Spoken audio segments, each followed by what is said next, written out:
Dia 16 de maio, você é amado. Nisso consiste um amor.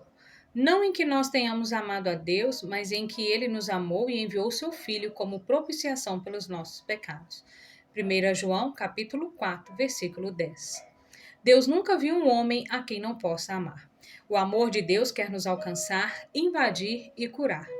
Para isso, precisamos aceitar o amor de Deus, porque muitas vezes não conseguimos reconhecê-lo ou nos impomos uma condenação que ele mesmo não nos impôs. Como no exemplo do filho pródigo, que acreditando em uma mentira, julgou-se não ser mais digno de sua condição de filho. Entretanto, ao retornar para a casa do pai, teve seu lugar restabelecido. Existem muitas barreiras que nos afastam do amor de Deus, e essas barreiras muitas vezes nos são impostas pela religiosidade, que nos dá uma visão de um Deus sisudo, severo e acusador. Alguém que não se importa tanto assim com seus filhos e que está mais interessado em nos proibir de viver do que nos trazer liberdade. Por muito tempo na minha vida eu não consegui enxergar nem sentir o amor de Deus. Por não ter o amor de um pai biológico, a minha visão de Deus como pai era deformada, pois eu tinha pai ausente e também enxergava Deus assim. Como meu pai era violento, esse meu referencial me levava a julgar Deus também como violento. Como não me sentia amado por meu pai, eu não me sentia amado por Deus e achava que não era importante para ele.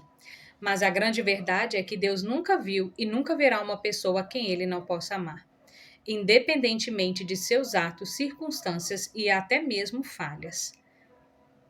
Entenda que não há nada que você possa ter feito que fará com que Deus o ame menos. Dê um passo de fé em direção a esse amor e viva-o abundantemente na sua vida. Preocupar-se não muda nada, mas uma palavra encorajadora pode mudar tudo quando Deus está nela. Leitura bíblica, 1 Coríntios, capítulo 7. Conselhos sobre casamento. Agora vou tratar dos assuntos a respeito dos quais vocês me escreveram. Vocês dizem que o homem fez bem em não casar, mas eu digo, já que existe tanta imoralidade sexual, cada homem deve ter a sua própria esposa e cada mulher o seu próprio marido. O homem deve cumprir o seu dever como marido e a mulher também deve cumprir o seu dever como esposa. A esposa não manda no seu próprio corpo, quem manda é o seu marido. Assim também o marido não manda no seu próprio corpo, quem manda é a sua esposa. Que os dois não se enganem um ao outro, a não ser que concordem em não ter relações por algum tempo, a fim de se dedicar à oração. Mas depois devem voltar a ter relações, a fim de que não caírem nas tentações de Satanás por não poderem se dominar. Não digo isso como uma ordem, mas como uma sugestão. Realmente eu gostaria que todos fossem como eu. Porém, cada um tem o dom que Deus lhe deu. Um tem este dom e outro aquele. Aos solteiros e às viúvas eu digo que seria melhor para eles ficarem sem casar como eu. Mas se vocês não podem dominar o desejo sexual, então casem, pois é melhor casar do que ficar queimando de desejo. Para os que já estão casados, tendo um mandamento que não é meu, mas do Senhor, que a mulher não se separe do seu marido. Porém, se ela se separar, que não case de novo, ou então que faça as pazes com o marido, e que o homem não se divorcie da sua esposa. Aos outros digo eu mesmo, e não o Senhor. Se um homem cristão é casado com uma mulher que não é cristã, e ela concorda em continuar vivendo com ele, que ele não se divorcie dela. E se a mulher cristã é casada com um homem que não é cristão, e ele concorda em continuar vivendo com ela, que ela não se divorcie dele. Pois Deus aceita o homem que não é cristão por ele estar unido com a sua esposa cristã, e aceita a mulher que não é cristã por ela estar unida com o seu marido cristão. Se não fosse assim, os filhos deles não pertenceriam a Deus, mas sendo assim, eles pertencem. Porém, se o marido não cristão ou a esposa não cristã quiser o divórcio, então se divorcie. Nesses casos, o marido cristão ou a esposa cristã está livre para fazer como quiser, pois Deus chamou vocês para viverem em paz. Esposa cristã, como é que você pode ter a certeza de que não vai salvar o seu marido? E você, marido cristão, como é que você pode ter a certeza que não vai salvar a sua esposa? Uma vida de obediência a Deus. Cada um deve continuar vivendo de acordo com o dom que o Senhor lhe deu e na condição em que se encontra quando Deus o chamou. E essa é a regra que eu ensino em todas as igrejas. Se um homem judeu que é circuncidado aceita o chamado de Deus, ele não deve tirar as marcas da circuncisão. E se um homem não judeu que não é circuncidado aceita o chamado de Deus, ele não deve circuncidar-se.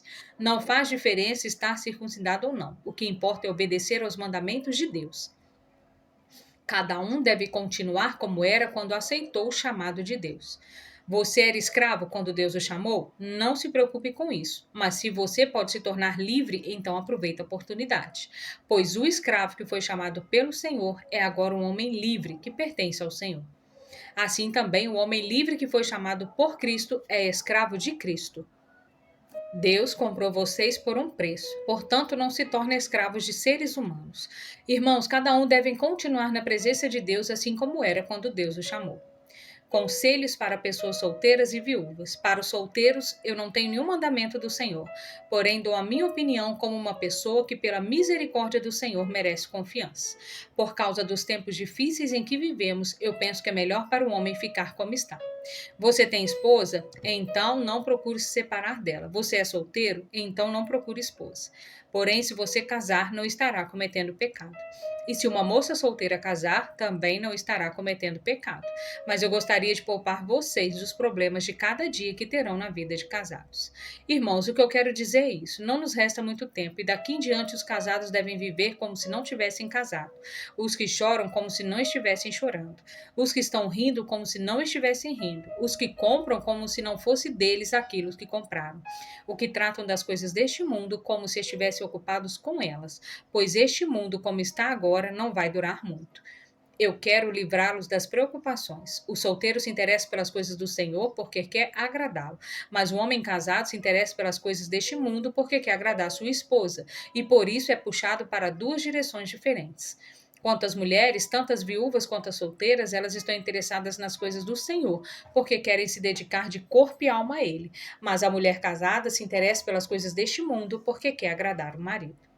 Estou dizendo isso porque quero ajudá-los, não estou querendo obrigar ninguém a nada.